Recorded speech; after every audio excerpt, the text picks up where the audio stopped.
చేశాడంటే వర్ణించడానికి అవకాశం లేనంత పరిచర్య యేసు ప్రభు ఈ లోకంలో చేశాడు. మరి దేవుని కొరకు నువ్వు ఎంత పరిచర్య చేస్తున్నావు? జాగ్రత్తగా ఉండాలని దేవుని పేట నేను తెలియజేస్తున్నాను. మనం క్రమంగా ఉండాలి, నమ్మకత్వంగా ఉండాలి. దేవుడు నీకు ఇచ్చిన పరిస్థితులను నువ్వు కాపాడుకోవాలి. ఆ స్థానంలోనికి మరి ఒక వ్యక్తిని నడిపించడానికి నువ్వు ఎప్పుడూ సిద్ధపరచుకోవాలని దేవుని వాక్యం తెలియజేస్తాను. యేసుక్రీస్తు ప్రభు ఏమంటే లోకంలో ఉన్న మనలను ప్రేమించి మనం అపవాది తంత్రములలో చిక్కుకొని వెళ్లకుండా మనందరిని విడిపించి దేవుడు సిద్ధపరిచిన పరలోకాన్ని మనందరికి ఇవ్వాలని ఆయన దాసుని రూపాన్ని ధరించి మన కొరకు ఈ లోకంలోనికి వచ్చి ఎవరూ చేయని అద్భుతమైన త్యాగం చేసి దేవుడు మన ప్రభువైన యేసుక్రీస్తు. ఆ త్యాగం యొక్క విలువను మనం గుర్తించి దేవుని చిత్తానుసారంగా ఈ లోకంలో బ్రతకటానికి, మాదిరికరంగా ఈ లోకంలో మనం ముందుకు కొనసాగటానికి మనం ఎప్పుడు మెలకు కలిగి ఉండాలని దేవుని యొక్క వాక్యము తెలియజేస్తాము. కనుక ప్రియులారా, మన ఎదుట మన కంటికి కనపడేవి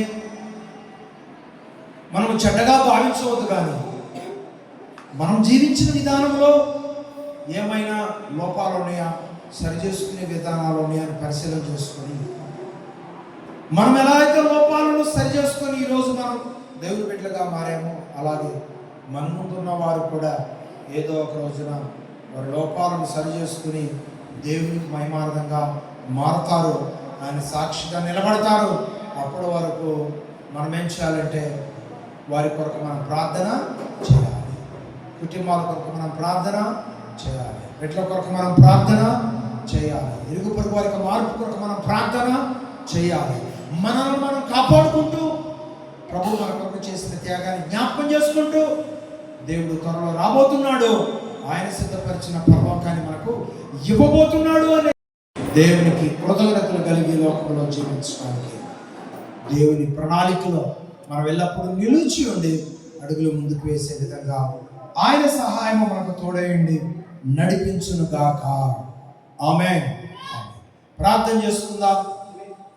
చేసుకుందాం ఈ సమయంలో. ప్రేమ కలిగిన తండ్రి, పరిశుద్ధుడైన దేవా, వందనాలు చెల్లిస్తాం. ఇప్పటి వరకు మాతో ఉన్నారు.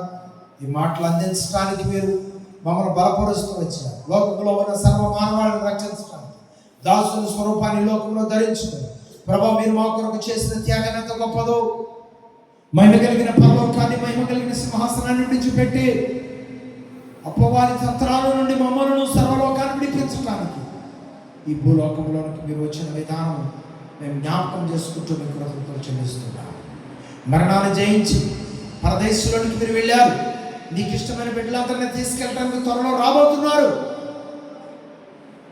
నీ తీర్పులో అర్హులైన వారందరూ కూడా యుగయుగాలు నీతో గొర్రెపిల్ల దీపస్తంభము ఎలుగులో పరలోకపు మహిమలో నిలుచుండే భాగ్యవంతులుగా నిలబెట్టాలని మీరు త్వరలో రాబోతున్నారనే సంగతి నీ వాక్యం ద్వారా మాట్లాడుతూ వచ్చిన వందనాలు. ఇంతబడి నీ మాట బిడ్డల హృదయాల్లో భద్రం చేసుకొని మహిమార్థంగా లోకంలో జీవించే భాగ్యం, అడుగులు ముందుకు వేసే భాగ్యం మా ప్రియులకు దయచేస్తున్నామని నీ నామానికి మేము తెలుసుకున్నాం. ప్రభువును రక్షకుడైన యేసయ్య నామములో ప్రార్థన చేయించు మిక్కిలి వినయముతో అడిగి వేడుకుంటున్నాము పరమ తండ్రి. Amen. Amen. Praise the lord. మంచిది ప్రియులారా, దేవునికి మహిమ కలుగును గాక. మరి సమయంలో ఆరాధన క్రమంలో